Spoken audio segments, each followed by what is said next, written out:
Assalamualaikum warahmatullahi wabarakatuh. Alhamdulillah rabbil alamin. Wa bihi nasta'inu ala umurid dunya waddin. Asyhadu an la ilaha illallah wahdahu la syarikalah wa asyhadu anna Muhammadan abduhu wa rasuluh. Allahumma salli wa sallim ala nabiyyina Muhammad wa ala alihi wa sahbihi wa man walah. Amma ba'd. Para jamaah yang dirahmati Allah, alhamdulillah hari ini kita bisa bertemu lagi setelah kemarin absen untuk bertemu karena saya punya acara yang lain yang tidak memungkinkan saya memberikan pengajian pada pagi harinya. Dan apa yang ingin saya sampaikan kemarin saya coba untuk saya kemas ulang untuk bisa saya sampaikan pada pagi hari ini. Nah, para jamaah yang dirahmati Allah, sekarang ini banyak orang yang resah dan gelisah terhadap dunia.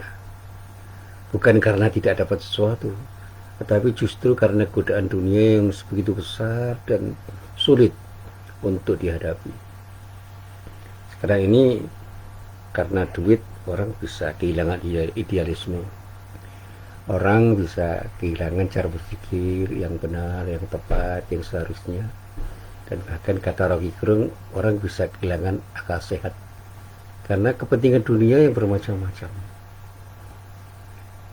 Dan ujung-ujungnya memang kata orang itu duit. Duit itu sekarang sudah menjadi semacam berhala yang kemudian membelenggu orang sehingga orang kehilangan kesempatan untuk berilah kepada Allah dengan benar karena ada ilah yang lain yang dianggap lebih penting daripada Allah, yaitu duit. Orang berebut jabatan juga ujung-ujungnya duit. Orang berebut peran ujung-ujungnya juga duit. Dan masih banyak lagi orang mengejar status ujung-ujungnya duit juga. Bahkan saya lihat di dunia pendidikan orang sekarang berebut untuk mengerjakan proyek-proyek. Sehingga semua itu dilakukan by project, karena project. Bukan karena idealisme yang harusnya tumbuh dari para intelektual yang bekerja untuk mencerdaskan para siswa, para mahasiswa dalam lingkaran pendidikan yang memang mereka ditantang untuk bersikap sebagai seorang intelektual yang benar. Dan saya juga seorang dosen, dan meskipun peran saya sebagai orang dosen itu tereduksi oleh karena beberapa hal yang membuat saya tidak mungkin 100% itu hanya bekerja sebagai seorang dosen, karena peran-peran sosial yang saya mainkan, saya harus menjadi banyak hal, banyak peran yang saya mainkan. Dan alhamdulillah ya semuanya berjalan, meskipun semuanya jadi agak tidak maksimal. Saya menjadi ketua Muhammadiyah di cabang, saya menjadi ketua takmir, itu tuntutan masyarakat, bukan karena keinginan saya. Dan saya merasa bahwa itu adalah sebuah tantangan yang harus saya hadapi. Dan kalau kata guru saya, ketika semuanya itu dilakukan dengan ikhlas karena Allah, tidak ada yang berat, karena ujung-ujungnya cuma satu, mencari ridha Allah.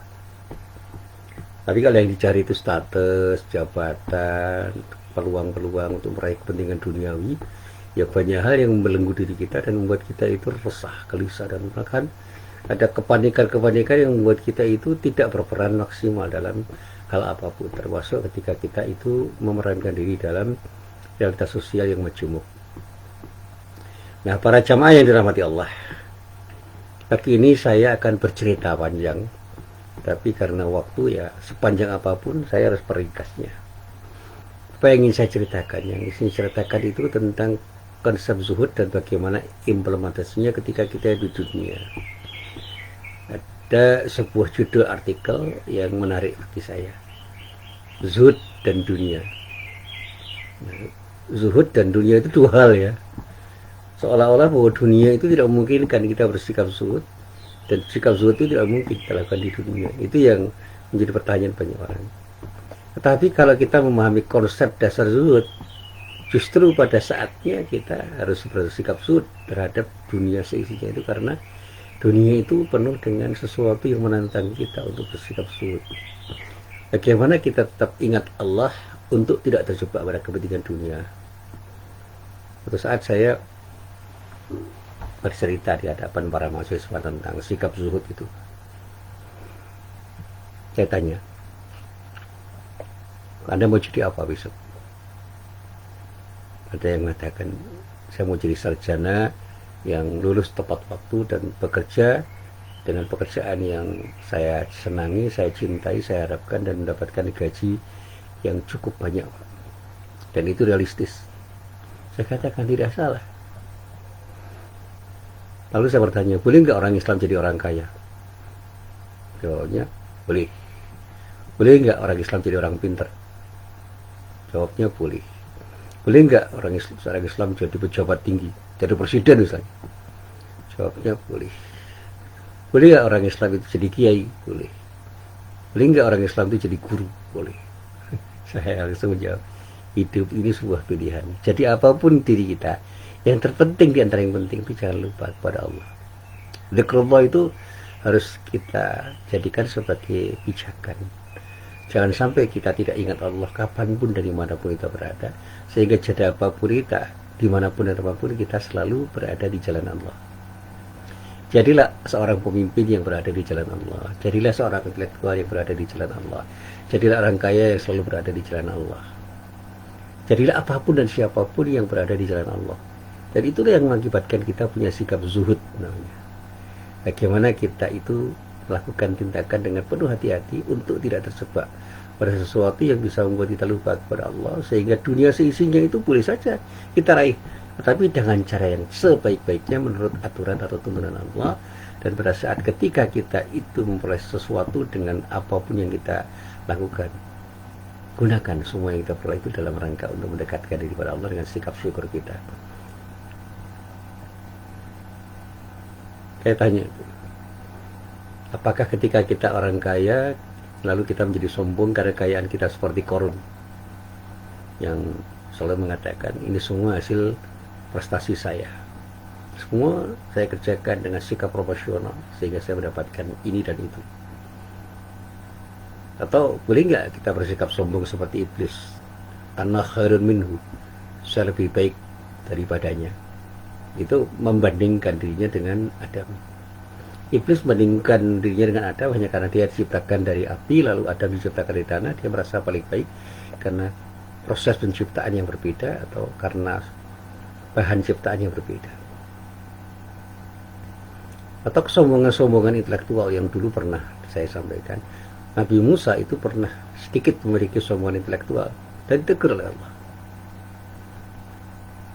Dia belajar banyak pada Nabi Khidir yang sangat rendah hati, dan sikap zuhudnya Nabi Khidir itu membuat Nabi Musa itu merasa belum punya apa-apa, dan Nabi Khidir memberi nasihat pada Nabi Musa untuk bisa menggunakan basirahnya, sehingga apapun yang dia lakukan itu benar-benar dia lakukan dengan pertimbangan yang matang.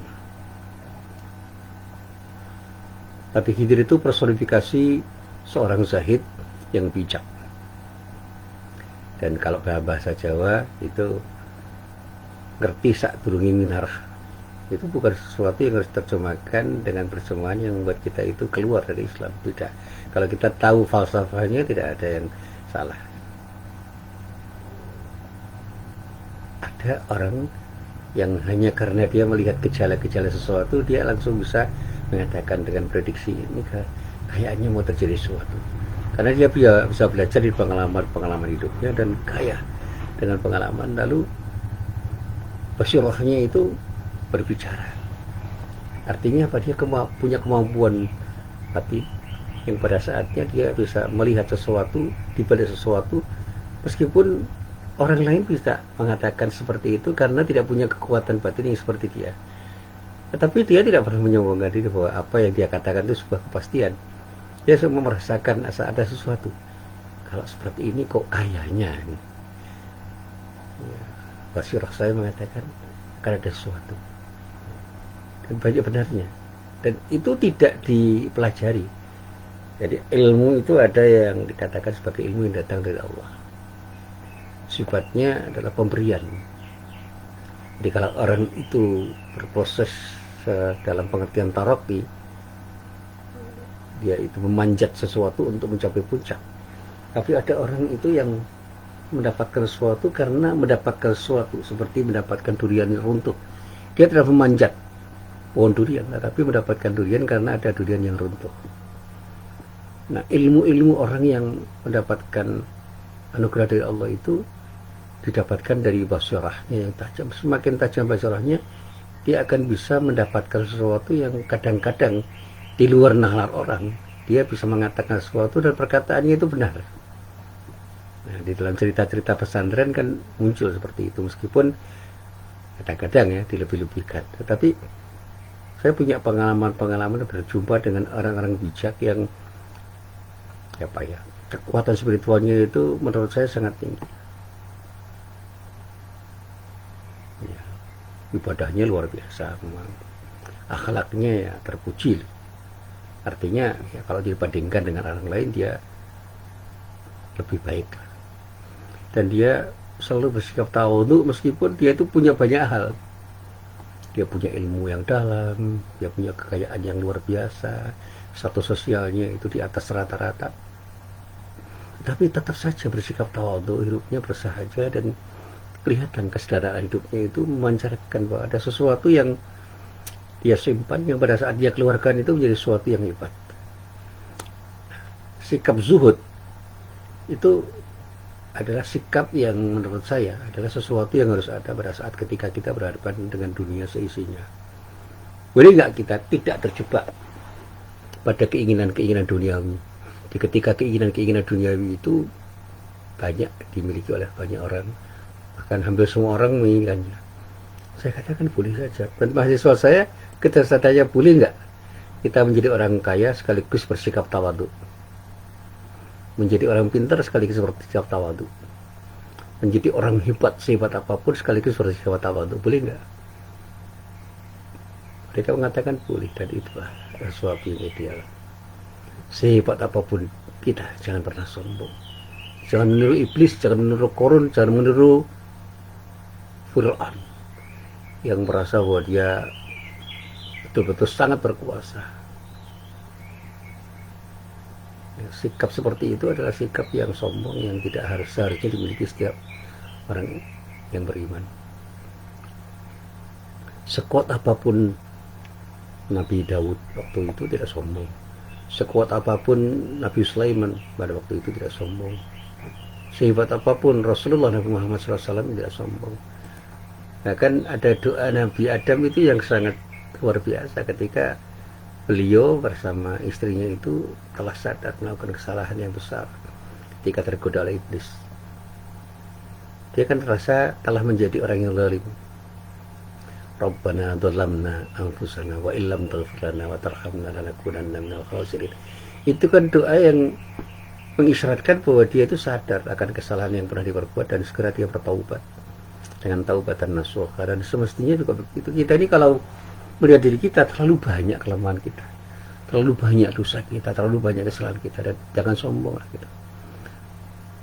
Kadang-kadang baru punya sesuatu yang sederhana kita sudah sombong, baru dipuji orang, wah sudah kita merasa diawang-awang. Padahal di antara sekian banyak pujian orang itu dilakukan orang karena orang melihat kebaikan yang kecil di hadapan diri kita, pada diri kita, dan pada kemudian orang mengatakan Anda hebat.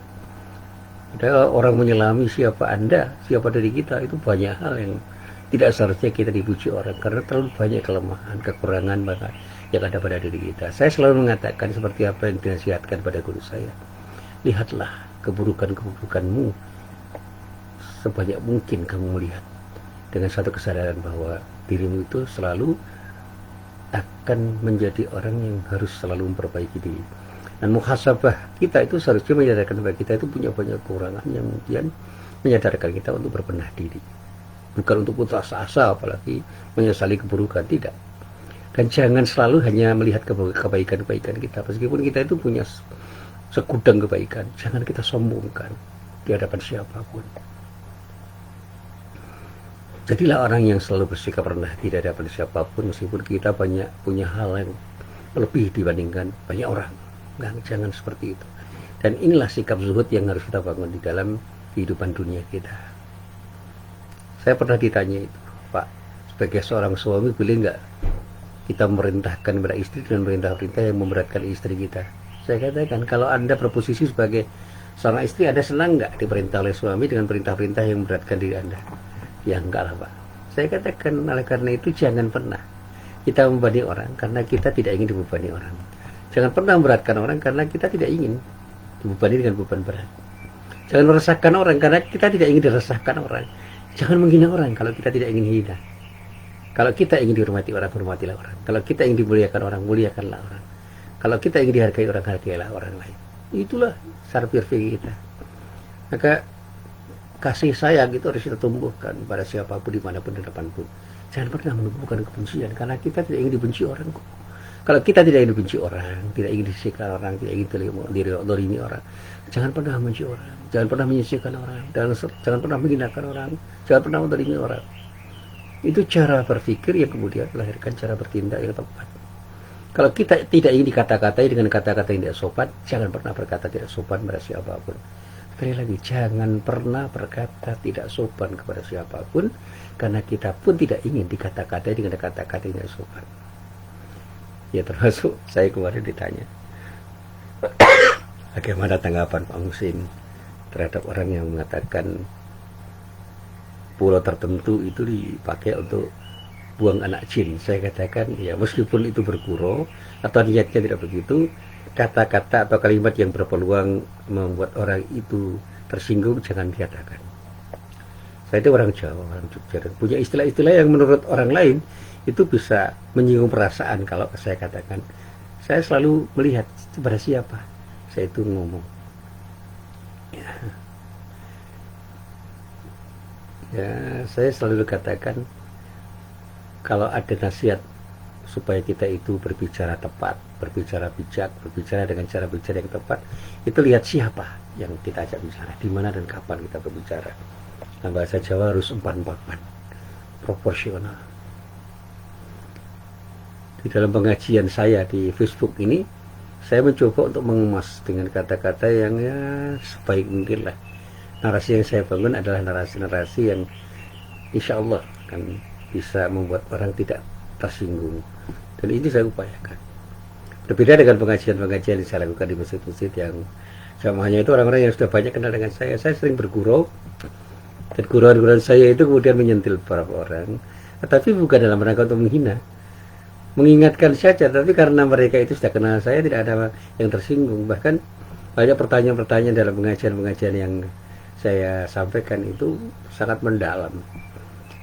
Ada masalah-masalah pribadi, masalah keluarga, masalah-masalah yang spesifik yang tidak mungkin itu ditanyakan di ruang publik seperti ini. Dan saya jawab dengan tenang, dengan santai, dengan berguru, dan mudah-mudahan dengan jawaban saya itu mereka tahu apa yang seharusnya mereka lakukan dengan pertanyaan-pertanyaan yang dia sampaikan dan jawaban yang saya berikan. Dan alhamdulillah dalam banyak hal orang mau menerima. Pada saya ditanya itu, Pak Muhsin ini belajar psikologi dari mana? Saya ketawa, saya bukan psikolog, cuma saya banyak membaca buku-buku psikologi, baik yang sifatnya ringan-ringan atau yang agak berat sedikit, baik di internet maupun di buku-buku yang saya coba saya baca di perpustakaan di ruang kantor saya. Ya, serba terbatas, dan ketika saya tidak tahu, saya tidak enggan bertanya. Saya tidak pernah merasa berat untuk bertanya pada orang yang lebih mengerti, dan mereka memberikan jawaban-jawaban yang luar biasa. Apalagi pertanyaan-pertanyaan di seputar ilmu kesehatan. Nah, saya kan punya teman orang-orang yang belajar ilmu kesehatan, para dokter, para perawat, para bidan, orang-orang yang memang belajar ilmu kesehatan. Mereka dengan senang hati memberikan wawasan pada saya tentang ilmu kesehatan, sehingga ketika saya ditanya oleh sama saya yang berkaitan dengan masalah kesehatan, saya bisa menjawab dengan jawaban-jawaban yang sesungguhnya itu membuat orang heran, kok saya bisa menjawab. Saya tidak heran dengan jawaban itu, karena apa yang saya katakan itu adalah apa yang dikatakan oleh teman-teman saya yang berusaha menjawab dengan jawaban-jawaban yang sederhana ketika orang bertanya, dan pertanyaan itu saya sampaikan kepada mereka. Dan saya katakan, saya bukan ahli kesehatan dan bukan orang yang belajar ilmu kesehatan, tapi saya belajar dari banyak orang yang belajar ilmu kesehatan, itu aja. Termasuk dalam peristiwa pandemi COVID-19 ini, saya banyak belajar pada orang-orang yang menurut saya bersikap jujur dan terbuka, punya integritas. Dan saya selalu bertanya dengan pertanyaan-pertanyaan kritis, dan mereka menjawab dengan jawaban-jawaban yang luar biasa. Dan karena itu saya merasa tenang aja dengan pandemi ini. Kemarin diingatkan oleh teman-teman saya, "Sini Mas, Omikron." Saya jawab dengan jawaban yang santai, ya insya Allah saya akan sikapi dengan sikap yang tenang, dan mudah-mudahan Allah melindungi diri saya. Apapun nama virus itu, ya biarlah orang menamai, tetapi saya selalu yakin makhluk Allah itu tunduk selalu pada Allah. Semua makhluk Allah pasti tunduk pada Allah. Di ketika Allah menundukkan sang Omikron untuk tidak memberikan dampak negatif pada diri saya, insya Allah saya tidak akan mendapatkan dampak negatif dari Omikron itu, bukan karena saya hebat, tapi karena Allah. Nah, kata-kata saya ini, ya saya katakan, kata-kata saya semacam ini itu seringkali juga direspon orang dengan respon yang berbeda-beda. Saya dikatakan sombong, ya alhamdulillah masih ada orang yang memberikan kritik pada saya. Saya tidak punya maksud apa-apa dengan kata-kata ini. Saya justru berterima kasih pada banyak orang, di antaranya teman-teman saya yang menasihati saya. Sudah, katakan aja dengan sebenar-benarnya menurut keyakinan Pak Mursyid. Kemudian sampaikan pada orang dengan apa adanya aja, bahwa orang kemudian tidak senang dengan apa yang Anda katakan, biarlah. Dan itu yang selalu saya katakan. Orang-orang dekat saya pun kadang-kadang mengingatkan saya dengan peringatan-peringatan yang pedas. Tidak apa-apa, sepedas apapun kritik orang terhadap diri saya akan saya terima dengan senang hati. Tapi saya minta, biarlah diri saya menjadi diri saya. Saya tetap akan menjadi diri saya. Siapapun orang mengatakan apapun pada diri saya, kalau saya yakin bahwa apa yang saya lakukan benar, saya tidak akan bergeming. Saya selalu akan bersikap istiqomah dengan apa yang saya yakini benar, meskipun orang terdekat saya pun itu mengatakan itu salah.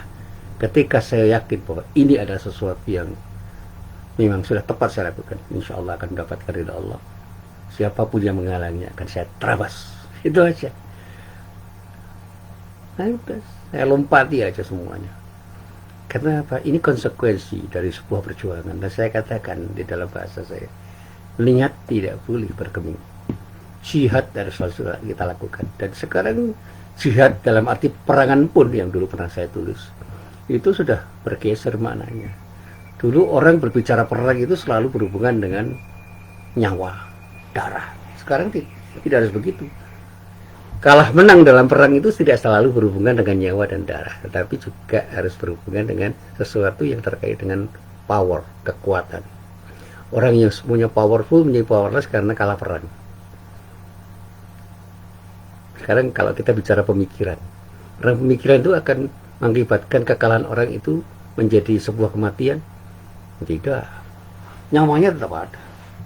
Orang bisa tetap kaya, bisa tetap pinter, tetapi dia menjadi terkalahkan karena pemikiran-pemikirannya itu tertandingi oleh pemikiran yang lain dan terkalahkan oleh pemikiran orang lain, yang meskipun mungkin saja pemikiran orang lain itu salah, tapi didukung oleh banyak orang. Nah, sekarang kalau kita bicara tentang dunia medsos, media sosial,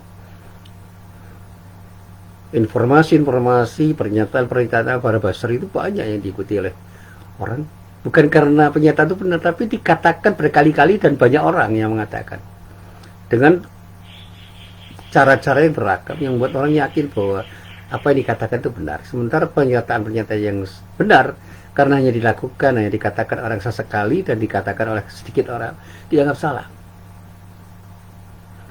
Dan kemarin yang saya katakan, dan saya katakan ini, saya pernah mengapresiasi beberapa pernyataan Anies Baswedan.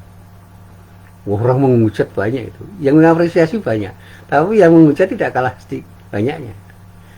Saya dikatakan, Anda pendukung setia Pak Anies. Saya katakan bukan. Lalu siapa Anda? Saya orang yang bersikap kritis terhadap siapapun, termasuk terhadap Pak Anies Baswedan.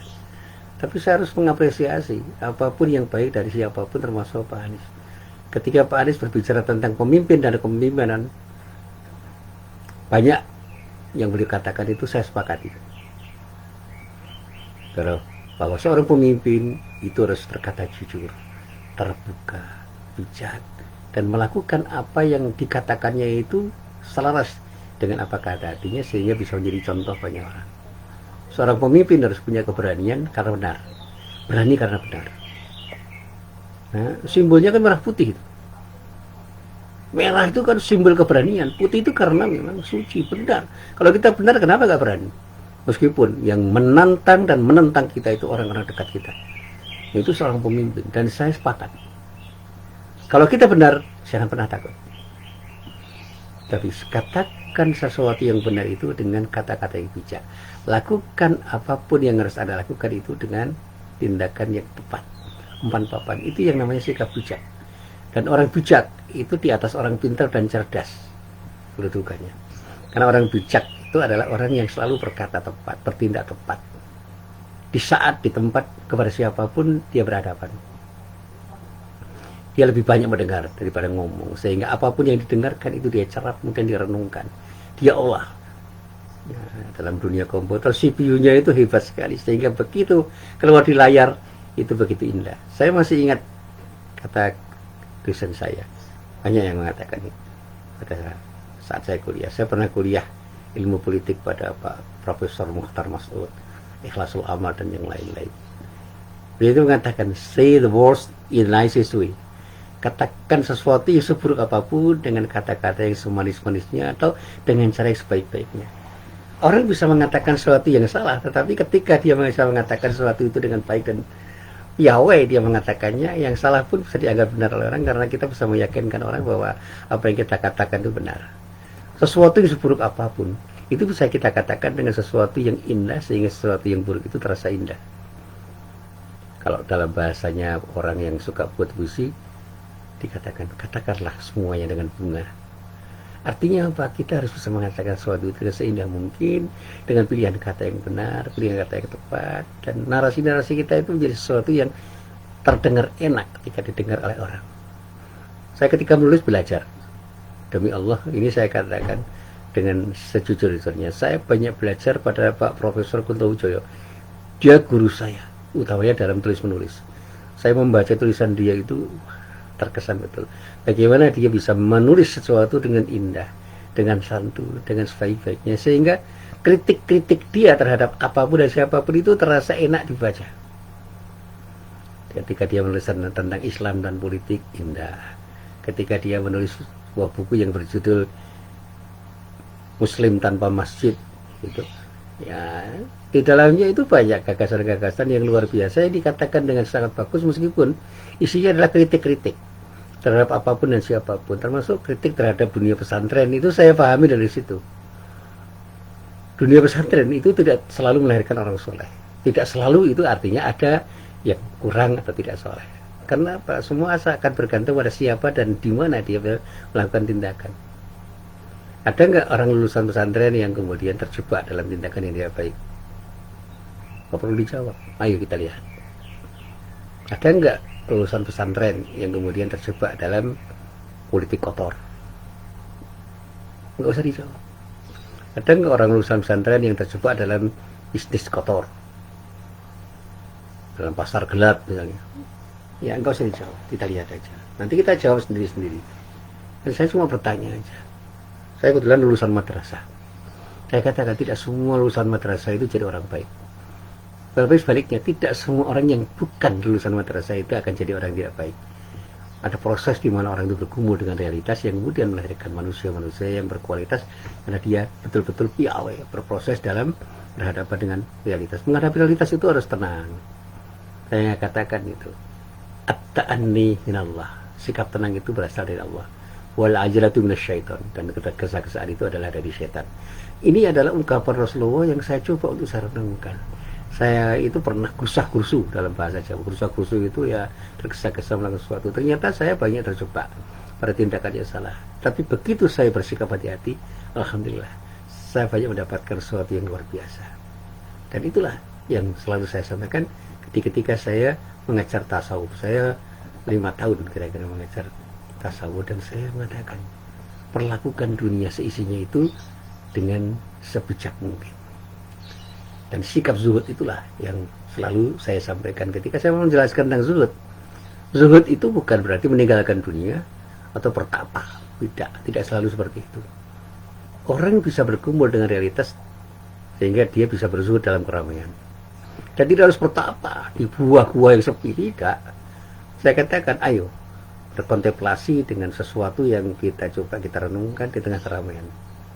Dan ada umat Islam, sebagian umat Islam ini, yang memahami bahwa zuhud itu identik dengan cara hidup yang serba kekurangan.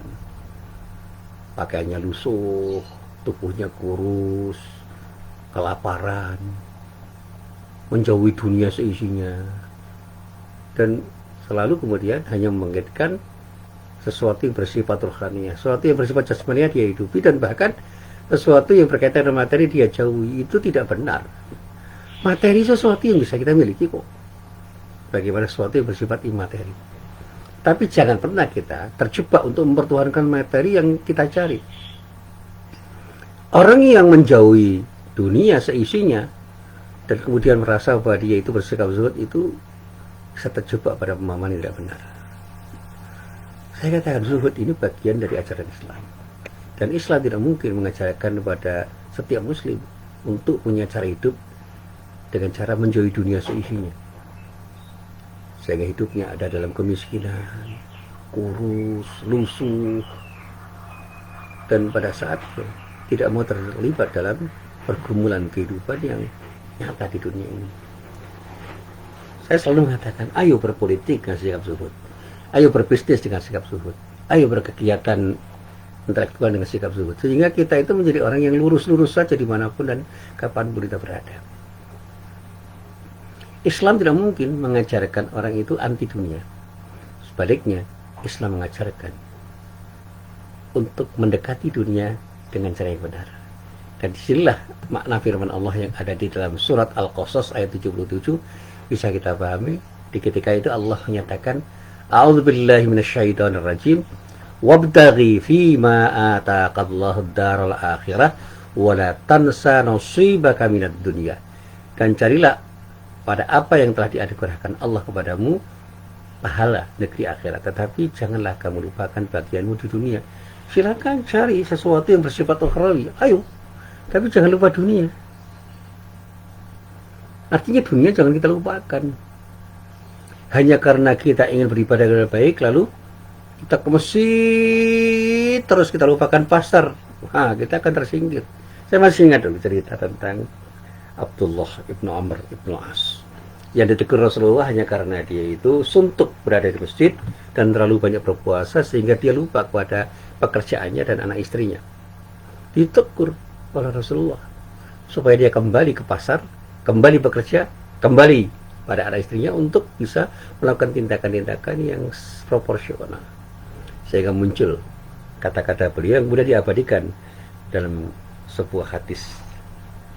Ini hadis mauquf ini sebenarnya, tapi itu bermakna luar biasa karena itu difahami dari sabda Rasulullah yang mudah diungkapkan kembali antara lain oleh Abdullah ibnu Amr ibnu As. Dan itu menjadi sesuatu yang enak dikatakan i'mal li dunyaka ka'annaka ta'ishu abada wa'mal li akhiratika ka'annaka tamutu ghada. Untuk urusan dunia, ayo kita lakukan optimal mungkin, seolah-olah kita akan hidup selamanya. Tapi untuk akhirat ingat, besok pagi kita bisa mati. Kita jangan terpukau oleh urusan dunia, karena besok pagi mungkin kita akan mati. Saya katakan, hidup dunia itu adalah hidup untuk persiapan kematian. Siapkan kematian itu dengan hidup dunia, dengan kehidupan yang berkualitas. Sehingga begitu kematian menjemput diri kita, kita siap untuk menghadap Allah, bertanggung jawab dan semua yang kita lakukan di dunia ini. Apapun yang kita lakukan di dunia jangan pernah membuat kita lupa kepada Allah. Dan apapun yang kita lakukan untuk kepentingan akhirat kita jangan kemudian membuat kita lupa kepada dunia seisinya, karena dunia itu jembatan untuk menuju akhirat. Akan di dalam bahasanya para kiai, dunia itu dikatakan sawah ladang untuk diri kita, sehingga kita itu bisa mencangkul dan menanam sesuatu untuk kepentingan akhirat. Nah, inilah yang juga saya coba untuk saya pahami. Ketika Rasulullah itu mengatakan al-mu'minul qawiyyu khairun wa habbilallahi minal mu'minid dha'if, orang mukmin yang kuat itu lebih baik dan lebih dicintai oleh Allah dibandingkan ketimbang orang mukmin yang lemah. Itu artinya tidak boleh kita menjadi orang lemah. Lemah dalam hal apapun. Lemah dalam arti fisik, lemah dalam arti ekonomi, lemah dalam arti politik dan sebagainya. Nah, kelemahan orang-orang yang beriman, termasuk orang Islam yang sekarang ini menjadi banyak dalam banyak hal ini, dipecudangi orang, dikalahkan orang, dikuasai orang, itu karena kita ini lupa untuk meraih dunia seisinya. Jadilah orang-orang yang bisa meraih kepentingan dunia itu, tetapi jangan pernah kita lupa kepentingan akhirat.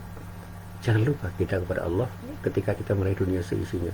Kita boleh jadi orang yang pintar, sepintar-pintarnya, orang kaya, sekaya-kayanya, orang yang berkuasa sekuasa mungkin, tapi jangan lupa kepada Allah. Jadilah orang yang kaya dalam rangka untuk mencari ridha Allah, sehingga apapun yang kita miliki dalam kekayaan kita tidak membuat kita lupa kepada Allah. Jadi orang pintar juga begitu. Jadi orang pintar sepintar-pintarnya, tapi jangan lupa kepada Allah. Jadilah orang yang berkuasa, sekuasa apapun Anda silakan, tapi jangan lupa kepada Allah. Sehingga kita menjadi orang yang selalu bersikap tawadhu dan tidak pernah bersikap sombong dengan apapun yang kita raih.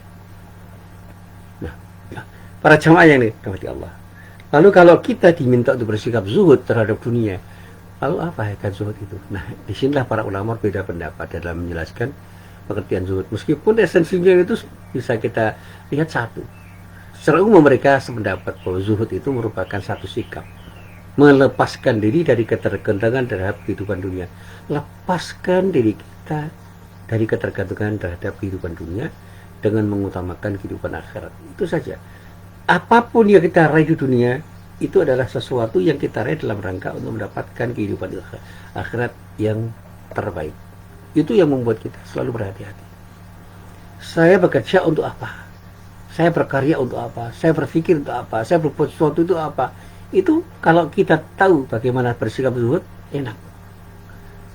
Saya berilmu itu kan bukan ya untuk berilmu, tapi bagaimana dengan ilmu yang saya dapatkan itu saya bisa mendekatkan diri pada Allah. Saya menjadi orang kaya. Untuk apa? Supaya saya bisa berzakat, supaya saya bisa bersedekah, supaya saya bisa berinfak lebih baik. Saya menjadi orang berkuasa supaya dengan kekuasaan saya itu saya bisa lebih leluasa di dalam beramar ma'ruf nahi munkar. Nah, itulah sikap mukmin yang sesungguhnya yang harus diterjemahkan dalam sikap zuhudnya ketika berhadapan dengan dunia seisinya. Ada teman saya yang jadi bupati, ada teman saya yang jadi pejabat tinggi, ada teman saya yang jadi saudagar, ada teman saya yang jadi ilmuwan yang hebat. Dan di antara mereka ada yang demikian luar biasa bersikap zuhud. Mungkin jumlahnya tidak terlalu banyak, tetapi siapapun kita, dalam posisi apapun diri kita, sikap zuhud itu menjadi sesuatu yang dituntut untuk kita miliki. Bagaimana kita melepaskan diri dari ketergantungan terhadap kehidupan duniawi dengan mengutamakan kehidupan akhirat? Bagaimana kita lepaskan diri kita dari ketergantungan itu? Al-Ghazali bahkan mengatakan begini, zuhud itu sebagai sikap yang terwujud dengan cara mengurangi keterikatan terhadap dunia untuk kemudian menjauhinya dengan penuh kesadaran. Dan ini yang juga dikatakan dengan pernyataan yang berbeda tetapi esensinya sama. Al-Qushairi saya mengatakan bahwa zuhud itu adalah satu sikap untuk menerima setiap rezeki yang diberikan oleh Allah. Artinya sikap qanaah itu bagian dari zuhud. Jika hidup kita itu makmur, kita tidak harus merasa bangga dengan kemakmuran kita. Kita tidak usah merasa bahwa kita itu orang hebat, mengalami euforia yang luar biasa. Sebaliknya ketika kita tidak makmur bahkan hidup miskin, jangan bersedih. Jadi orang kaya tidak sombong, jadi orang miskin tidak rendah diri. Itu sikap zuhud. Saya pernah ditanya itu, Pak, sudah punya rumah Pak? Belum. Wah, sedih gitu Pak. Kalau gitu Pak, enggak. Allah belum memberi pada saya. Satu saat ketika Allah memberi, saya akan berterima kasih pada Allah dengan sikap syukur yang saya coba untuk saya lakukan dengan sebaik-baiknya. Tetapi ketika saya belum punya sesuatu yang saya harapkan, saya selalu akan bersabar. Jadi saya nggak pernah bersedih ketika belum punya sesuatu dan tidak terlalu bergembira ketika sudah mendapatkan sesuatu. Dan ini sikap yang ingin selalu saya hadirkan pada diri saya sehingga saya tidak menjadi orang yang sombong ketika mendapatkan sesuatu yang dikatakan orang sebagai sesuatu yang hebat dan tidak bersedih ketika belum mendapatkan sesuatu yang dikatakan orang sebagai sebuah kegagalan. Ini yang selalu saya sampaikan. Memang definisi zuhud yang dikatakan para ulama itu berbeda-beda, tapi hakikat dan tujuannya sama.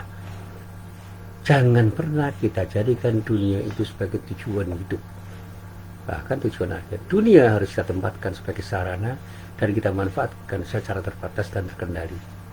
Dan dari sikap zuhud yang seperti itu, insya Allah akan lahir dua karakteristik utama. Jadi sikap zuhud yang bagaimana kita menjadikan dunia seisinya itu sebagai sarana untuk tujuan yang hakiki, insya Allah. Yang pertama, kita akan hidup dengan tidak tergantung pada apa yang kita miliki. Yang kedua, kebahagiaan kita tidak terletak pada hal yang bersifat dari material, tetapi pada wilayah yang bersifat spiritual, pada makna dari sesuatu, bukan pada sesuatu itu. Saya boleh punya mobil, tetapi jangan pernah saya berbahagia hanya karena punya mobil. Tapi saya bisa berbahagia karena bisa menggunakan mobil itu dalam rangka untuk mendekatkan diri saya pada Allah. Itu sikap zuhud. Apakah sudah saya miliki? Doakan saya, mudah-mudahan saya memilikinya. Saya tidak akan bergantung pada apa yang saya miliki, sehingga ketika saya belum memiliki sesuatu yang saya harapkan saya miliki, saya tidak bersedih. Saya tidak akan pernah bersedih ketika belum mendapatkan sesuatu yang seharusnya saya miliki menurut pertimbangan saya. Itu yang pertama ingin saya sampaikan. Jangan pernah kita merasa bahwa kita itu gagal ketika belum mendapatkan sesuatu yang kita harapkan. Jadilah orang yang selalu bersikap optimis untuk tidak hanya berharap pada sesuatu yang kita miliki, yang seharusnya kita miliki. Jadilah orang yang selalu berharap pada Allah agar kita memiliki sesuatu yang diberikan oleh Allah pada diri kita kapanpun dan dimanapun dalam bentuk apapun.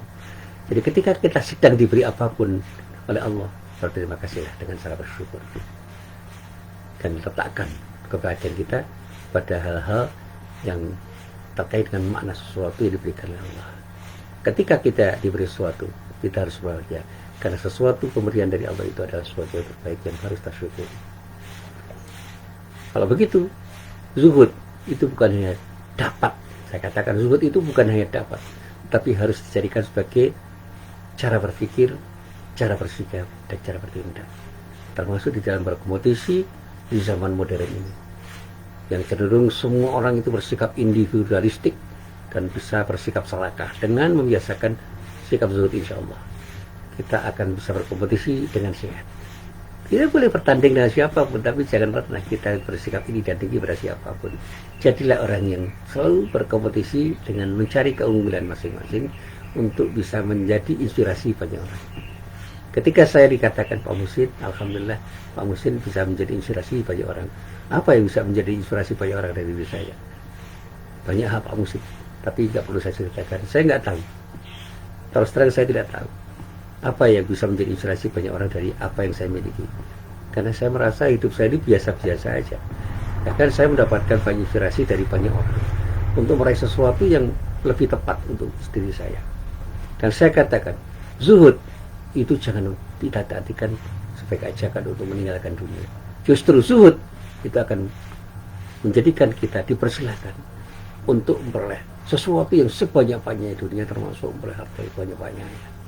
Dengan catatan, jangan kita gantungkan hati kita pada harta yang kita inginkan itu. Dan inilah yang selalu saya sampaikan dalam doa saya, ya Allah, kumohonkan kepadamu agar diriku kau jauhkan dari ketergantungan terhadap dunia. Jadilah diriku untuk hanya bergantung padamu, sehingga dunia seisinya menjadikan diri saya selalu dekat dengan Allahumma ij'al dunya fi aidina wala taj'al fi qulubina. Ya Allah, jadikanlah dunia dalam kekuasaanku, tetapi jangan letakkan di hatiku. Sekali lagi, ini doa yang selalu saya ucapkan. Allahumma ij'al dunya fi aidina. Allahumma ij'al dunya. Allahumma ij'alid dunya. Allahumma ij'alid dunya.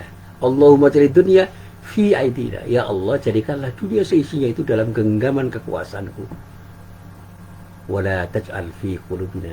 Dan jangan kau jadikan, sekali lagi, jangan kau jadikan dunia seisinya itu kau letakkan di dalam hatiku, sehingga ketika aku memiliki, aku tidak pernah merasa kehilangan ketika kau meminta. Aku boleh punya uang, tapi jangan pernah aku merasa kehilangan uang ketika uang itu kuberikan pada siapapun yang membutuhkan. Karena dengan memberikan uang pada siapapun yang membutuhkan, aku hadirkan uang itu untuk bisa mengikuti perjalananku menuju dirimu, ya Allah. Ketika aku punya harta benda sebanyak apapun, jangan pernah aku merasa telah memiliki harta benda itu di dalam hatiku, tetapi aku harus tahu dan sadar bahwa harta bendaku itu amanah yang harus kugunakan dalam rangka untuk mendekatkan diriku pada aku. Ini yang selalu saya sampaikan dalam doa saya. Dan hingga saya berterima kasih, ya Allah, kau jadikan diriku menjadi orang yang selalu mendapatkan pertolonganmu. Kau berikan padaku istri yang solihah, anak-anak yang soleh dan solihah, dan mudah-mudahan kau jadikan semuanya itu sebagai sesuatu yang bisa menjadikan diriku semakin dekat padamu.